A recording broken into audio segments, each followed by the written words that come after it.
Welcome to Developing a Dynamic Culture Staff. We are really excited to be able to share something that we're so passionate about. And we just want to thank BSN for allowing us this opportunity to be able to give you guys this information that we've learned over the past 12, 13 years. And so we're going to really talk about building a program from the inside out. Just a kind of quick introduction. I'm Jennifer Vaden. I'm the head volleyball coach at Jordan High School, also girls coordinator. I also played, so just to kind of go back to my beginnings, I was a Division I volleyball player. And then I ended up becoming a Division I assistant coach. And I did that for 8 years at Liberty University. And then once, as you can see, my family right there, once we've had my oldest child, Addison, she's 9, I decided to walk away from college coaching and became a high school coach. I always said I would never be a high school coach. Well, be careful what you say. I absolutely love it and feel it's a calling. And that's what I've been doing the last 8 years. And that's pretty much my background. We'll go ahead, Coach Hutchison, Kelsey Hutchison, who's next to me, as you can see, she's been my assistant coach for the last 4 years. It's been a joy getting to know her. She's someone that has jumped on board from day one.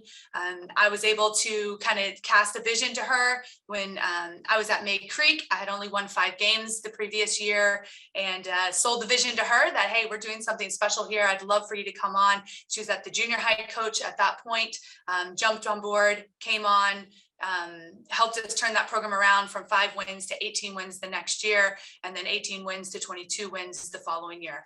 So very excited to have her on here. Plus, as we talk about staff, it's great to be able to show you our dynamic and what we've created the last 4 years of being able to make a dynamic staff that allows us to have a dynamic program. So she has coached for the last almost 10 years. 10 years. And she's been with me for 4, and I really appreciated it. She also stepped away for a little bit in the business world and came back to coaching as it's a calling for her as well. All right, I love quotes, and if you know me at all, you're not surprised. And I'm just going to read it real quick, and I really want you to have it sink in because it means a lot, and it's exactly what we're talking about here today on trying to develop a culture. So belonging is wildly undervalued condition required for human performance. When our need to belong in a team is met, our energy and focus pour into the team's shared mission. We can lock into our role and the task we're being asked to deliver. We are comfortable being vulnerable in our quest to get better. We feel secure enough to help others and point out where we can be better as a team. We can be ourselves. We feel that we are respected and that we matter. We feel included. We can be a good teammate here. Our own identity and that of the team happily coexist. So as you can see, if you look at that on the belonging part of it, it talks about it's undervalued. I think that is so true, but it's also important to look at that it's required for human performance. When our needs being met in that ability to free up and be felt like we are valued and appreciated, great things can happen. And that's what we're going to talk about today. I wanted that on there so that way you can write that down. It's something as our mission, as what we're trying to do in our staff and also on the court. All right, so we're just going to talk about how do you get to that point to where you are a dynamic staff and where every message is the same. And so as you can see on the PowerPoint, it starts with me. And that's one of the hardest things about leadership. Like if you're an assistant coach or a junior high coach or someone who's trying to go to the next level to become a leader, one of the hardest things I talk about all the time in leadership is who you are and your values, your personality, what you honor, your vision, how you sell your program, all the little things that you're doing every day is on display all the time. And so as being a head coach has been one of the toughest things for me because it exposes all my weaknesses. It highlights some strengths. There's a lot to it. And I have to be okay being able to expose my weaknesses and ask my assistants and ask people around me to be honest and open so that I can grow as a leader. Because if I can grow and I can take care of my weaknesses and become better in that, we become better as a staff. And then in turn, guess what? My assistants are able to do that and they're able to feel vulnerable too, because I'm not trying to hide everything that I'm not good at. I'm vulnerable, I'm open, I'm not perfect at a lot of things, and that's okay. But being able to bring them in and go, hey, how can you help me? And how can I help you is a big, big part of this. And when we're vulnerable, then my staff will be vulnerable. And if my staff is vulnerable, then my kids will be vulnerable. And if we can all be able to figure that out in a safe space to create belonging, it's a pretty special place to be a part of. But it's a lot of work and it's hard. And the work starts with me. And as it starts with me, then it encourages my assistants, then it goes to athletes. And then obviously the parents, they can see it because it's something different. So other thing we talk about every day, even with our athletes and our staff, is culture is not a box you check once a year, twice a year, 3 times a year, every month. It's something you fight for daily. You never arrive for culture. Culture is something that if you're not leading it, then somebody else is. And as you read in that quote, and if you look at the guy who wrote the quote, he has a book on belonging and how important it is even in the business world. So no matter where you are and you're listening to this, this is applicable for you. And as you sit down and you look at this and you go, okay, how do I check culture daily? Because if I'm not, and I'm not engaging in the battle of culture, then I'm losing that battle, or somebody else is raging that battle. And I'm telling you right now, the way everything's shifted, when someone else rages it, it's going to be done, but it's not going to be what you want and what your vision, your values, all of that. And so obviously with high school, we're helping kids that are 13 years old, because some of them come early, all the way to 18 years old. So if we as adults need to be communicated daily about culture, just imagine how much more they need to be communicated culture of what's going on in the locker room. But just as important as that, and why we're here today, is because what goes in our office, we can talk it all day long, but if our actions do not line up with our talk, then at that point, it doesn't matter what we say, because they're going to see how I treat Coach Hutch. They're going to see how I treat Coach Shannon, how I treat Coach Carter. And that is going to speak way louder than what any book that I can say, because it has to be done in me first. And then it has to trickle down to my assistants and who I hire, which we'll talk a little bit more about that later. But super important. We believe as a staff that this is too important to leave to chance or leave to somebody else. And part of being an assistant is continuing to model and mimic everything that your head coach is saying. Like, maybe there's something that I have a question on, but as an assistant, it's not my job to ever in front of the kids question anything. Like if I have a question about anything with Jen, like that happens in the coaching office. So that way, no matter the day or what's going on, the moment that we walk out of this office, we're all on the same page, we're a united front. And we have each other's backs all the time, no matter what's going on. And that goes the same way for me and my assistants. Like sometimes I may not communicate things as effectively as I need to. And so maybe we think we have something on the same page, but we get out to the court and it's not on the same page. My job at that point as a head coach is not to point out Coach Hutch and what she's not doing and why she's not doing it. Because at that point, everything I've just talked about, culture and being unified and having her back and making her feel like she can have the freedom to express, I shut that down. And I just showed my athletes that I don't value Coach Hutch. And as an assistant, I've been there at the D1 level. If my head coach or me with Coach Hutch, if I'm not valuing her, don't be surprised that your athletes aren't valuing her either when you're not around, because there's a difference. Even when I was an assistant coach, if I was there versus my head coach walking in, it was totally different. There's a different respect level that just happens automatically with a head coach that doesn't always get given to an assistant, but it's important for as a head coach that I'm letting my athletes know that Coach Hutch is just as important as if I'm walking in that door. And it's important every day we come out of the gym. Hey, what'd you see? What does that look like? Like my kids know, my athletes know that I'm asking my coaches all the time. And when that happens, and then I take it into that court and I go, hey, I was talking, and especially when it's something great that Coach Hutch has picked out at someone, I'll let them know that so they know that our communication is a united front, and they know that they're not going to go to Coach Hutch to be the good mom and me to be the bad mom. So anyways, and that goes right into what we're talking about is, are we on the same page? And if you're aspiring to be a head coach or an assistant going to a junior high or any of the ranks, so important that this is just kind of a list that we kind of go through. So coaches, I mean, it's very important who you hire, what you're willing what you're looking for. For me, I really look for loyalty, the ability to tell me the truth in the right perspective, not just being a yes coach, but being somebody, because I don't need you to tell me that I'm doing a good job. I need you to help me when my blind spots, the things I can't see. So I tell Hutch all the time, like, if you'll help me see the blind spots, then we can start doing it the best way instead of my way.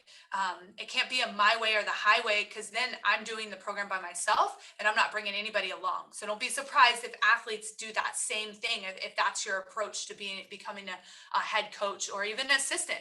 And so also, it's super important that I'm speaking to my coaches about what are my philosophies and why, and what does that look like, and how do I want them to present it, and and that goes right into the consistent language of training. How are we training and why are we training? What are our words? What are our definition of our words?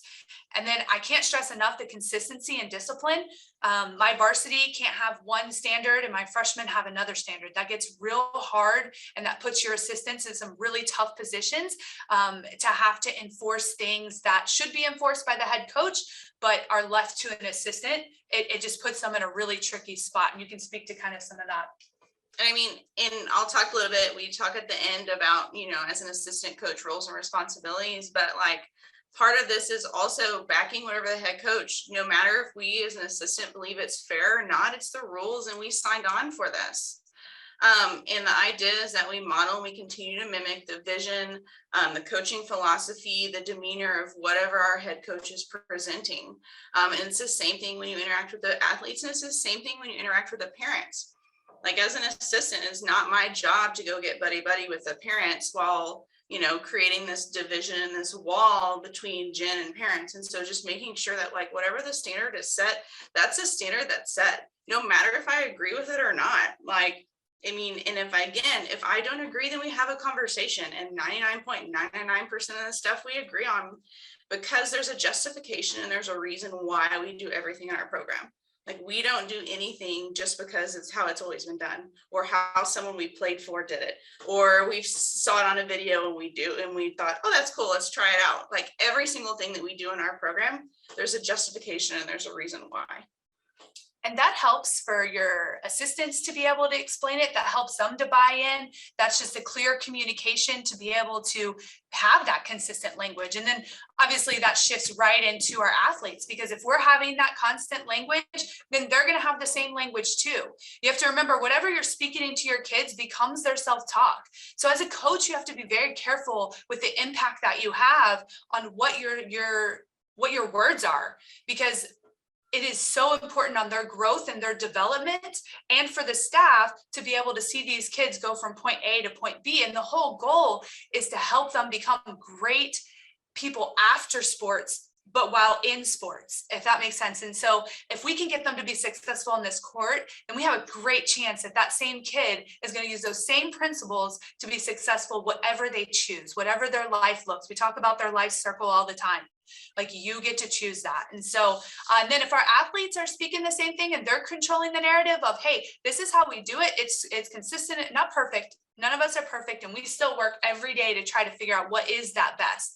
And we're flexible with being able to change based on who we have in the court, because who we have in the court matters what we're doing in this office. It can't just be a one way we're done. And that takes time and experience. So if you're just starting in this coaching field, understand every year you're going to get better. If you really just put keep your mind open and don't close off and don't think you've ever arrived in this profession. The more you get into it, the more you realize there's so much that can be done, and you're just tapping into it, but just one little step at a time. And so that goes right into our parents. If our athletes understand what's going on, they're communicated well, there's a vision, nothing's ever perfect, but it allows the athletes to have the same message to the parents. And then if my parents go to my coaches and they don't necessarily like what I said, welcome to being a head coach. There are going to be things people do not like what I say. They do not like my decisions. That is what I signed up for. So I cannot be upset when people don't always agree with my decisions. And for me personally, that can be pretty tough for me, because I'm in this business to help and grow athletes and impact them every single day. But within that, there's tough decisions that have to be made. And we talk about that all the time. What is our standard for making tough decisions? But In the end, a parent doesn't like what I'm saying. That is okay. But if they go to their athlete and their athlete's like, no, no, no, we do this and this and this, and this is what we're doing. And my coach is standing next to me and they're helping me. I maybe not got my position I wanted or the role I wanted or the team I wanted, but man, my coaches are for me. Man, how cool is it? That is why we do what we do. We don't do what we do because of a paycheck. If that was the case, we wouldn't do what we do. But we do what we do because of the impact and the ability to change kids' lives. And so, well, the parent goes to the athlete. Well, then the parent goes to my coaching staff, and my coaching staff is, no, we do this. We're on board. We're selling. We're telling our vision every single time of what we're doing and why. And then they come to me. And so 4 different fronts, you know, they go, okay, this is either I'm in or I'm out. Like there is no gray area there. And that is so important. And it's so important that as coaching staff, we know who we are, because not every parent sees the things we do, or every admin or any of that, but we know what we do and why, and we can defend it because we know it's what we're doing is the best way that we know at this point, and that we're doing the best we can for these kids, and we're truly trying to impact them. And so that helps when some of those tough things come aboard. But these are super important to be on the same page, and you have to keep talking about it, because if you don't keep talking about it, they don't remember. You know, it's hard. It's the same thing with our athletes. And if I'm talking about with my coaches, I remind them, guess what? They're going to remind their athletes. And then I'm like, oh yeah, we need to make sure we hit on this again. Because sometimes as the older you get in coaching, you can forget what it's like to be 14 years old and 13 years old. So super important to keep someone in your face, like telling you, hey, they're 14, they're 15, they're 16. Because sometimes we want the results now, and that's not always the best for the kids. So we'll keep pushing on here. So all right, here's a big one. And we do a leadership program in the spring, and it talks a lot about growth, that growth is not automatic.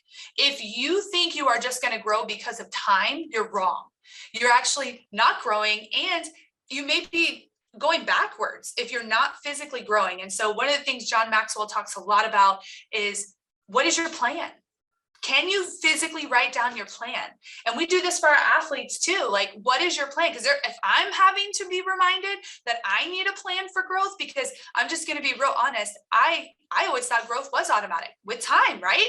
I'm a freshman, now I'm a sophomore, I'm going to get better. Yes, you will a little bit, you know, because at that point you're young, so your increase is bigger. But as you get older, that's not true. You don't just get better because you've been in the profession. And so we talk a lot about in our staff is, how are we growing? What does that look like? And now this day and age, man, we have no excuse not to grow. Like, we have YouTube, we have Art of Coaching, we have ABCA. I mean, look, you guys can read, you can look on there. And these are just the little, just iceberg right here. Shadowing coaches. I one of the blessings about recruiting is I got to be in hundreds, if not thousands, of club environments where I got to learn pieces of stuff I liked and didn't like. If you're an assistant right now and maybe you're not on the same page as your head coach, that happens all the time, guys. Coach Hutch doesn't believe 100% of everything I do, but what we've learned is to work together and to figure that piece out together, and for her, and to help her see, this is why I do it. There's a bigger meaning to it. And because of that, it's easier for her to go, hey, great. But I got to see tons of club coaches. I've been into college coaches camps. I love working college coaches camps. I want to see what they're doing, how they're training. I'm telling you, I've been in probably, 30 plus college coaches, because I did camps my 8 years of coaching D1. And I'm telling you, every single coach taught it different. So just understand that. So when your kids come in and they say, well, my club coach says this, and you know what I say, great, because every D1 athlete I got in my gym, I had to reteach the way we taught. So it's great for you to know multiple areas of how to do it. And so instead of being like, well, why are you saying about your club? Just find a way to bridge that gap and help them see it, that, hey, we're here to help you. And this is the way that we like to train in here. And this is the way we're going to train. And so, but being able to have the shadowing the coaches and being able to get to the club practices, the top club practices, find out which coaches train well in setting. And if that's your weakness, find that coach and learn everything you can about it. Then obviously character and leadership development. Once again, if we are not growing this in our kids, we're not growing it in ourselves either.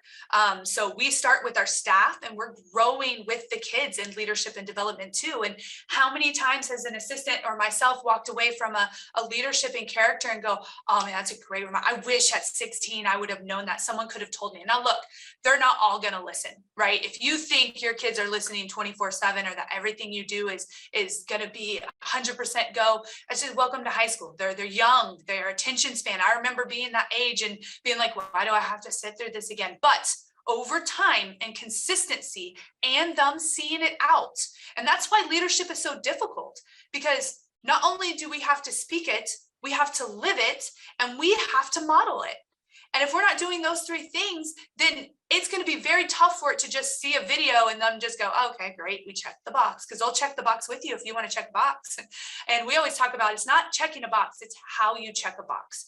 Everybody in this profession is trying to get better. Everybody in this profession is trying to get their athletes better, but it's how you do that process. And that's why leadership is so difficult and why it's so hard, because you're always having to search yourself and always having to grow, and it never stops. But if you can think of it as like, it's not a destination, it's a journey. And can we learn to love the journey? And the way you love the journey is by starting out with that quote we talked about at the beginning. Is treating people, valuing them, appreciating them, and bringing them in so that they are a part. And now you have something really special that people want to be a part of. So how we grow, I cannot stress it enough. And once again, growth is not automatic. So if you want to grow, you have to physically have a plan in place that you know that you can keep doing daily, not just every month or once a month or once a year. Sometimes I could find myself at the beginning of this journey as a 22-year-old coaching at the D1 level. I didn't know I was supposed to grow. I just called people. I picked up the phone and was like, hey, how do I recruit? And so you call the best, you figure it out from other people, and then you make it your own and you grow. So, and then obviously if I'm growing, my staff is going to automatically grow because I'm pushing it to them. And then we're doing the same thing. So Hutch, she's doing freshman A, and she's doing whatever team she's doing. She's taking the stuff we're learning in the office. It's already done and complete. Now she can just put her take and her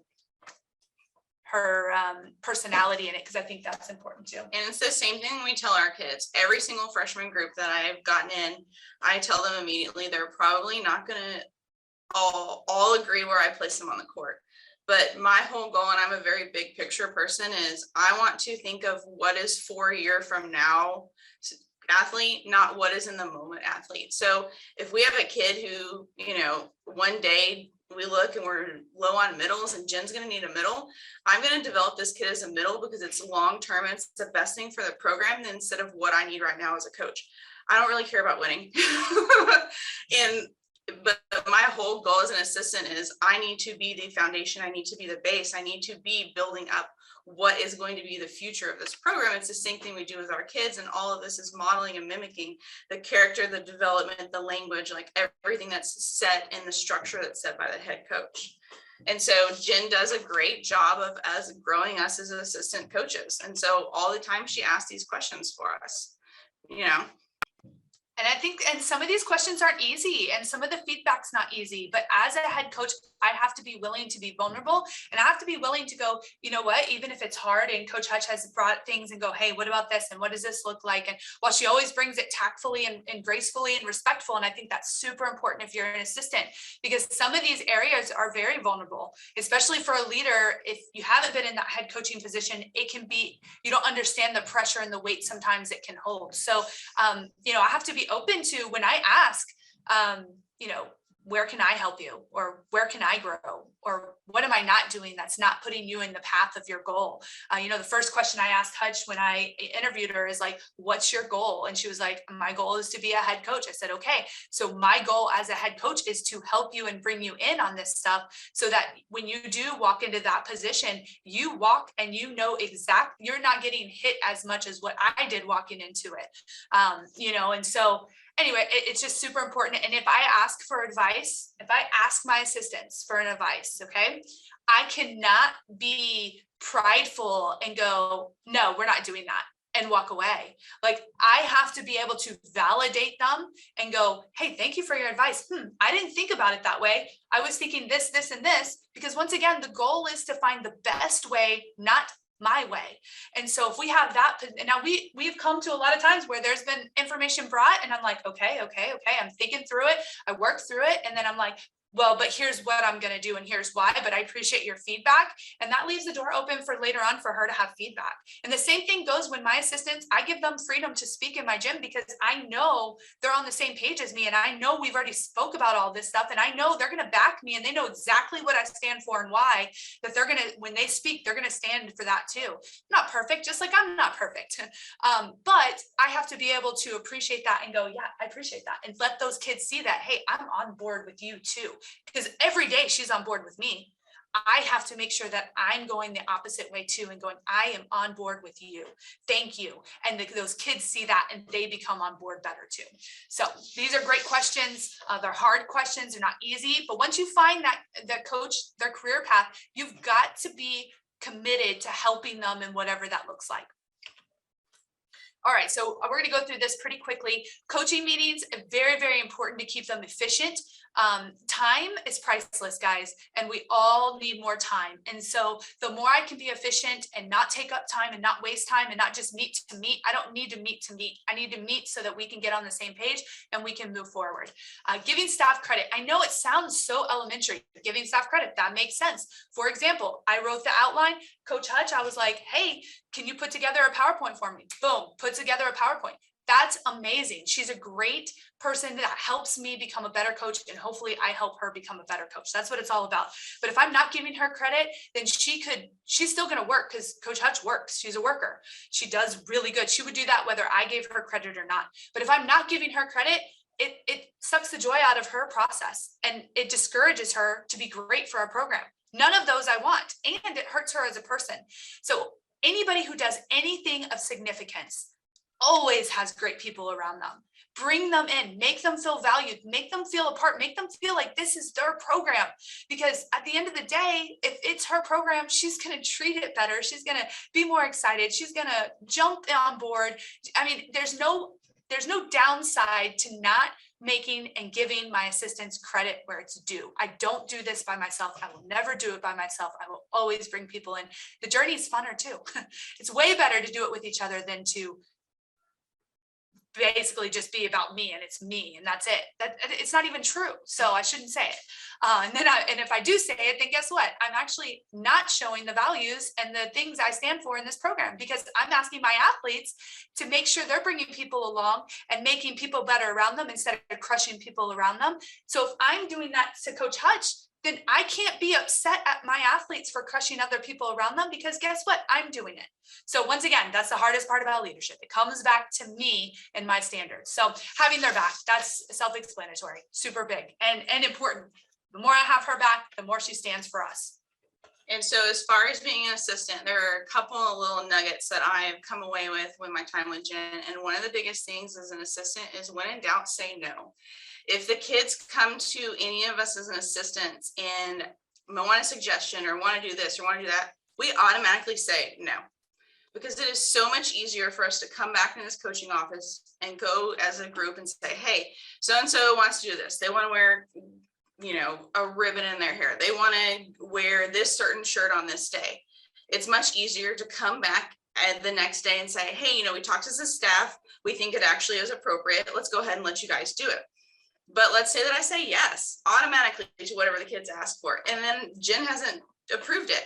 Now I'm having to come back and be like, well, Coach Vaden said no. And now it's putting us against each other. It is, as an assistant, always so much easier. Say no up front. You can always come back and say yes. Do the dirty work. Show up early. Show up on Saturdays, morning, afternoon. Being an assistant is hard. A lot of times it's hard. And a lot of times, some head coaches don't realize the amount of time that's put into it. Do the dirty work, wash the jerseys, hang them. I promise you that my equipment management system would rival anyone. Do it. Compliment the staff that you work with. Figure out what other people's weaknesses are and how can I complement that with my strength. For example, Jen knows this. When we first started working, Jen does Jen, and that's just how it was. and I was super rigid and super organized. So I remember our first fish camp, I gave her literally like minute by minute what we were going to do. And I look over and I was like, that's not what I wrote down, but that's okay. Whatever. Jen, just judge Jen. Like, that's fine. But I'm going to, you know, I'm way less rigid now when she is way more structured now. And so it's been able to figure out those good areas of like, where's my strength, where's my weakness, where can I complement each other? And then we grow each other in those areas. Show up for your kids, show up, be there with your head coach at spring volleyball, be there when she's working the camps. Essentially whatever she is doing, you need to be there. And the time commitment has to be the time commitment. You know, we all have families. We have to figure out how to work it out and how to balance that being an assistant and having a head coach that uses and abuses you. You might have to find someone else to work for. Like, then, you know, we talk about a whole bunch of times, you have to figure out who's going to grow you. And then you create the narrative. As an assistant, my whole role is to continue on whatever is being said in the coaching office. Telling those kids, hey, guess what? Coach so-and-so's birthday is next Friday. Do you guys want to do something for her? Hey, did you see this is happening? So you're creating that narrative behind them. You're helping to teach the kids how to care and how to serve other people in the program. Sometimes you have to remind them because, again, they're so young. And coaching freshmen for years, it's like, I mean, they literally come to us as babies. We have to grow them and train them. So hopefully by the time Jen gets them, they're way more mature. They're super structured, and they have the expectations of the program because as an assistant, we put that work in before we handed them off. And so, and I was just going to pop in there, as a head coach, it's super important to understand your staff. Like, I talk to my staff all the time, like, hey, here's a Wednesday. I don't need you this afternoon. Like, go home. I've given them the ability to speak into me so that I can help guard them from being overworked, because this profession, the job is never done, but it's my job to protect and have my staff's back. Like, I need to see when Hutch isn't feeling so good. I can see that. And I'm like, get out of here, dude. Like, I got this. And she learned real quick. I love being in the gym. I love being in the gym and I love training, and I can write the best practice plan, but the second it doesn't go well, I change immediately. And so that can be tough for someone who has like, no, we're doing this. And we both had to work through that, but we worked through that. And the cool thing is it never showed out on the court. We made sure it was taken care of appropriately. And then we found ways to work together, and we actually complement each other really well. And it's great. I can't get mad when she says that, like, I can't find my keys. That happens daily. Like, she helps me find that. Our manager gives me a pin, because when I get into like game mode, guess what? I'm thinking about one thing, and I'm trying to put my kids in the best position to play their best and to win by our attitude, not necessarily scoreboard. Scoreboard will come. That will come. But anyways, and so that it's pretty cool, because the dynamic we just talked about is what we've had to work through, and it takes work, and you can't shove things under the rug. If you shove things under the rug, guess what? When it matters the most, that comes out, and it costs you the most too. When it matters the most and it costs you the most, and you can't tell it's there until it's too late. And that is the hardest part. And that is why it's so important to have the conversations the right way, in the appropriate way, so that when you do get to that tough moment, you can respond well. And so she's dead on, and super important that the head coach sees this stuff and is aware of it. If you have never been an assistant, you need to ask more questions about your assistants, because if you went straight into a head coaching role, it's real easy to put in your head that you're doing all the work and they're not. But I promise you, I was an assistant for 8 years, and there was a lot of work I was doing. And I'm not a person that's like, oh, look what I've done. I've done this, this, and this. So my head coach wasn't aware. And if I could go back, I would help my head coach be aware. Now they may have still made the same decision, but I could have done a better job communicating to my head coach that, hey, I'm being overworked here. Here's where I'm struggling. And then as a head coach, you got to be open to being able to hear your assistants and not just dismiss it like that's the job. Just do your job. By the way, never say that. This is one of the hardest comments that I've heard before is, I don't need to thank them. They're just doing their job. I don't want to work for you. Just to be super honest, I do not want to work with you. I do not want to partner with you, because if you're not going to be grateful and thankful, which is a principle in our gym, to be grateful and thankful, then I think it's huge. I'd probably say thank you too much. And they probably gets overwhelming too. But I want to make sure one of the principles I will lie and die on is making sure my assistants and the people that work with me, that they're thanked all the time, because they do a lot. And I want to make sure they know that. So I think that's super important. So then if you're an assistant that one day, I started out in junior high and found out very quickly that I wanted to see a bigger picture than just junior high. Realistically, you have to look for a head coach first. You have to go find a physical person, no matter what school that they're at, who is going to grow you and is not going to use you. That is the most important thing. Like we said, I went with Jen when she had won 5 games. I didn't care. I knew that she was going to grow me as a person, and that she was going to complement my weaknesses. The next thing is finding a school. Find a school that values its employees. Right now where we're at, we are so blessed. Our administration is fantastic and we are very, very valued. And figure out if someone has a super high staff turnover rate, ask why. Like, that is something as assistant, you have to protect your time, you have to serve, and it's finding that balance in your life to be able to do those things. And then find a community. Being a freshman coach, a lot of freshman coaches know each other. We'll show up at tournaments, we're talking, like, you have to figure out how you can plug in and how you can stay connected with people, because sometimes being in a gym with your team can be isolating. So just making sure that you're continuing to work with people. But back again, find a head coach who's going to grow you, no matter what school they're at, no matter what their record is, no matter how much experience they have. That is probably the number one thing as an assistant if you want to better yourself. And I went with Jen, she had 5 wins. I told her it was going to change. I said, it's going to change. Look, I know it doesn't look good, but I got you. And I'm going to make you the best head coach if you want to be that. The other thing too is when you are on the road, this is something I talk to my staff all the time about. Make sure you're loyal to the program. When you're talking to another coach, man, that's our narrative. And if there's an issue and you're not coming to your head coach with it, then that's on you. You're choosing to make the narrative bad, and that's not okay. And so we talk a lot about that as like, hey, our narrative is our narrative, and we're going to make sure we're protecting the program, protecting our coaches, protecting our athletes. Same thing with an athlete.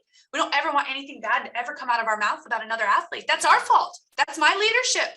So really, I'm actually saying negative things about myself, because if I'm not leading it, then that's my fault. And so it comes back to us. And then obviously that's to say with your staff, if you have a problem within your staff, you have to go to them. You cannot can't talk about them. And so that's something that Hutch has been excellent at and really proud of. And because this job's it's not easy. And so you can't make it harder on yourself. So she's dead on. She's dead on. All right, so just to kind of wrap up everything, and I did this kind of thing, I think it's neat. So when we all know that helping your staff and growing your staff is super important, right? And we know the benefits of it. Obviously, think about this, like you want to be part of something that's exciting, unified, we're motivated, we're grateful, we're passionate. That bleeds into every aspect of it. But if you don't believe that, right, let's flip that. So flip it to the other end. Like, do you really want to be a part of a team that is boring, doesn't really get excited at all, is frustrated, is divided, is, ungrateful, that doesn't really care to protect each other, that's only out for myself, all those things, you shift it. That's not what you want to do. And if you're in a bad culture right now, right? And let's say you're an assistant or a head coach, either way, you're not off the hook. You have to take ownership for the words you say, your actions you say, who you become. And I want to give advice to some assistants that if you're in a struggling position, right? And maybe you think you could do it better than your head coach, right? Because when you're an assistant, sometimes that can be real easy to get into. Okay. Don't think that way, because you're distracting your growth and you're hurting your growth. What I want you to do is I want you to get a journal.